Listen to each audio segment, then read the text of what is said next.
পরে যে আমরা দেখো আড্ডা মারতেছি, গল্প করতেছি। এটাও তো হয়েছে যে বিয়ে করার পরে বলেছে আপনি বিয়ে করলে সালমানকেই বিয়ে করতেন। সানিকে হয়তো বলছে যে আপনি বিয়ে করলে অন্য কাউকে করতেন, মৌসুমীকে কেন করতে গেলেন। এটা হয় কিন্তু আসলে ম্যান টু ম্যান ভেরি করে। আসলে সালমান শাহ তো বহু আগে গত হয়ে গেছে। ছেলেটা ভালো অভিনয় করতো, আদর টাদর করতাম, তো তবে খুব খামখেয়ালি করতো। একজন বন্ধু কিংবা একজন কলিগ, প্রাণপ্রিয় কলিগরে যদি কোনো কলিগ হারায়, তখন একমাত্র ওই ব্যক্তি ছাড়াই অন্য কেউ ফিল করতে পারবো না যে কি হারালাম কিংবা কতটুকু ক্ষতি হয়ে গেল। সালমান মারা যাওয়ার পর তো আমিই মরে গেছি। কাজে ওর সাথে আর কারো তুলনা করো না। ও সিনিয়রদের বাদ, আমাদের প্রজন্মের মান্নাকে আমি ধরি সামনে, ওর সাথে কারো তুলনা করো না। হয়তো অনেকে জনপ্রিয় হতে পারে, অনেকে বেশি টাকা নিতে পারে, কিন্তু ইন্ডাস্ট্রির নায়ক কিন্তু ও দেখিয়ে দিয়েছে। এবং আমি প্রমাণ করে দেবো, ওই জনগণ নায়ক, ওই মহানায়ক, ও লাশকে আমরা নামাতে নিয়ে যেতে পারিনি শহীদ মিনার, আমরা ওই লাশকে কোনোভাবে বৃষ্টি থেকে বের করতে পারছিলাম না। সালমান শাহ তো বহু আগে গত হয়ে গেছে। ছেলেটা ভালো অভিনয় করতো, আদর টাদর করতাম, তো তবে খুব খামখেয়ালি করতো।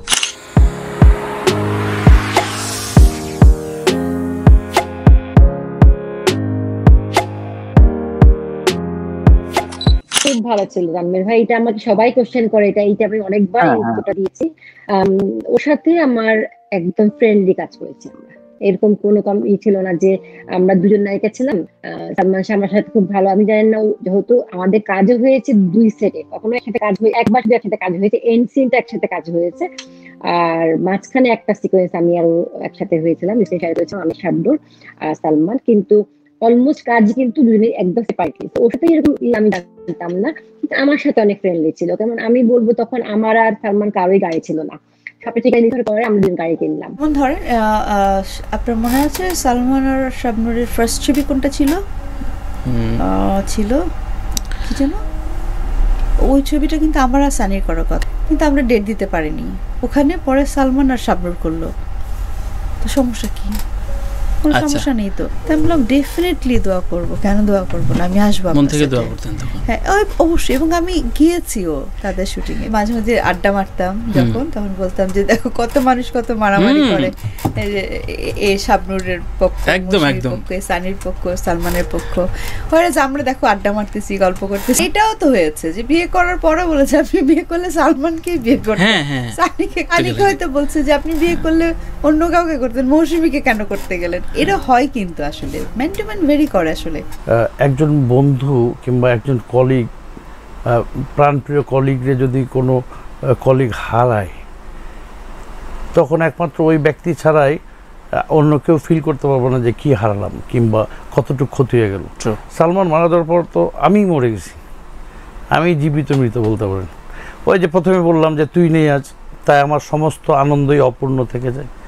এখনো সব মিডিয়া লাইনে কিংবা ফিল্ম লাইনে কোনো আনন্দমুখর পরিবেশে পরিপূর্ণতা পাই না, বিকজ সালমান রাইট তৈরি করা হতো। আমরাও ইম্প্রোভাইজিং করতাম, আমরাও ডিরেক্টরকে বলতাম এই ঘটনাটা এইভাবে করি, এই ঘটনাটা এইভাবে করি, তাহলে ভালো লাগবে। এরকম কিছু, যেরকম আমরা ড্রেস আপ, তারপরে ড্রেস আপ স্টাইলগুলো পুরো চেঞ্জ করে দিয়েছিলাম, তাই না?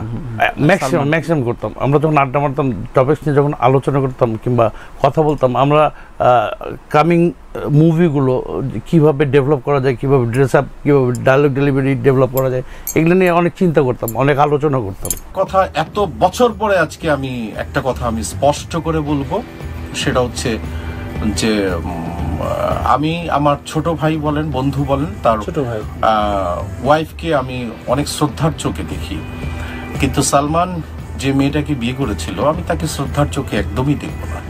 এই কারণে যে এত কিছু হওয়ার পরও তার মৃত্যুর কিছুদিন পরেই সে মেয়েটা মানে আবার বিয়ে করলো, বিয়ে করে অন্য জায়গায় সংসার হয়েছে, বেঁচে আছে। বাঁচার রাইট পৃথিবীতে সবারই আছে, কিন্তু সালমান বোধহয় একটু বেশি ভালোবাসতেন তার ওয়াইফকে, এবং আরো নিজেকে কন্ট্রোল করতো যদি কিছু ভুল যদি না করতো। আর সবশেষ একটি কথা বলবো, হয়তোবা আল্লাহ চাইনি ও পৃথিবীতে থাকুক, এটি সান্ত্বনা। এবং সালমানের জায়গাটার জন্য আমার বিশেষ করে ক্ষতি হয়েছে। এবার তুমি প্রশ্ন করতে পারো যে সালমান মরে যায়, আপনার আবার ক্ষতিটা কি হলো? আমার ক্ষতিটা হয়েছে, আমি তখন ভাবতে শুরু করলাম যে আমার তো আশেপাশে কেউ নাই, এটাই হচ্ছে আমার জন্য কাল হয়ে গেল। আমি তো বুঝি রে ভাই, যেমন এই যে সালমানের কথা উঠছে, এই কথাটা যে উঠেছে আমার কাছে খুব হাস্যস্কর মনে হয়। এটা কিন্তু ব্যাপারটা হলো আমি যা বলবো পুরোটা দিতে হবে, মানে অবশ্যই, মানে একদম বিগিনিং থেকে এন্ড পর্যন্ত। তোমার সম্বন্ধে আমি বললাম তুমি লোকটি ভালো না, কি কারণে ভালো না যদি তুমি প্রশ্ন করো আমাকে কিন্তু আগে পিছে ব্যাখ্যা দিতে হবে।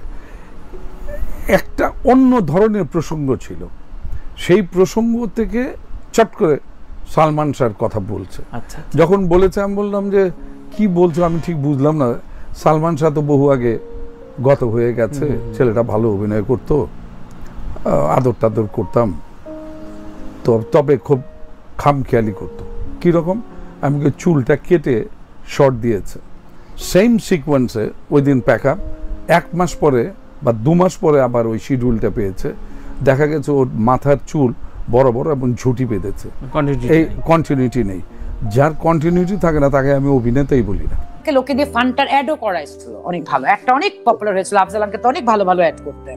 ও ইয়েস, ইমনের বাবা আমেরিকান এমবাসিতে কাজ করতো, তখন আমরা গহর জামিলের কাছে নাচ শিখতাম। আমরা কলি নামে একটা মেয়ে ছিল, এখন তোমার নিউ জার্সিতেই থাকে, আমরা 4 জন আমেরিকান এমবাসিতে কাজ করতাম।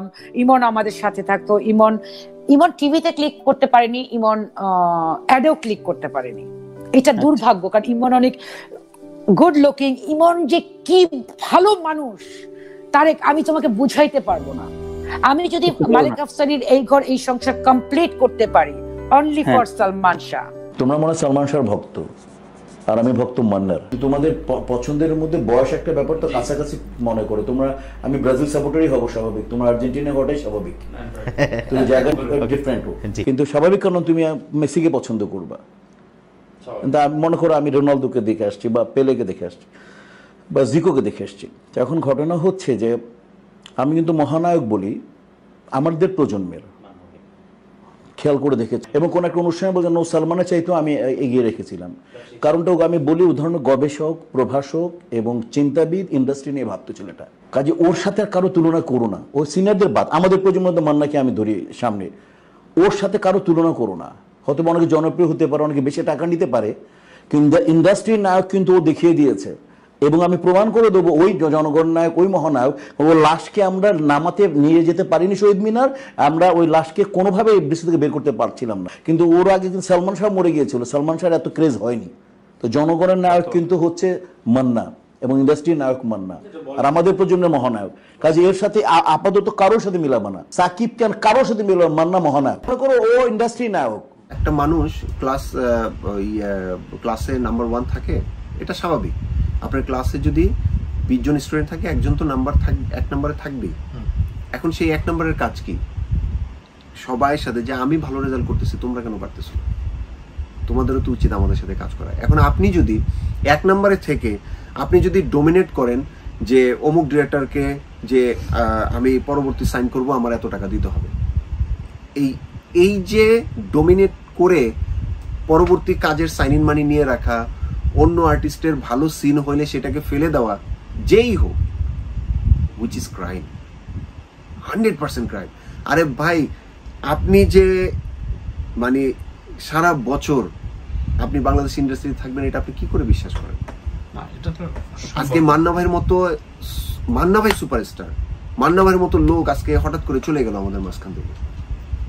সবাইকে নিয়ে কাজ করতো, তার মধ্যে একটা ভালো দিক ছিল যে সে চাইতো যে আমরা ভালো কাজ করি, এবং শিল্পীদের প্রতি তার একটা সম্মান ছিল। সে যখন তার শিডিউল নিয়ে কাজ করতে হচ্ছিল, শিডিউল বিপর্যয় হচ্ছিল, এবং মান্নার মধ্যেও কিছুটা অহমিকা দেখছিলাম আমি, তখন আমি সরে গেলাম। করেন যোদ্ধা পাবেন না, যোদ্ধা ছিল কাজী হায়াত মান্না, ফ্রন্ট লাইনে যোদ্ধা।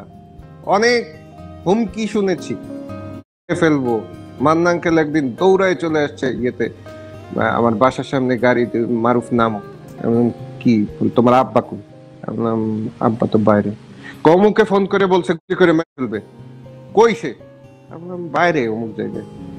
যাও তাড়াতাড়ি নিয়ে আসো, বলো আমার ঠিকানা বলো, আমি নিয়ে আসি। সবাই বলতো আবার যে তুমি ফিল্মে যাবা না, ওই যে মান্না তো করছে, তোমাকে মঞ্চেই অভিনয় করতে হবে, এরকম আর কি। একই শহরের ওইটাও ছিল যে ঠিক আছে একই, ও আমার রিলেটিভ, ও যখন চান্স পেলো তখন আমার আত্মীয়, আমার যারা ফ্রেন্ডরা ছিল ওরাও বললো যে তুই চান্স নে, দেখ।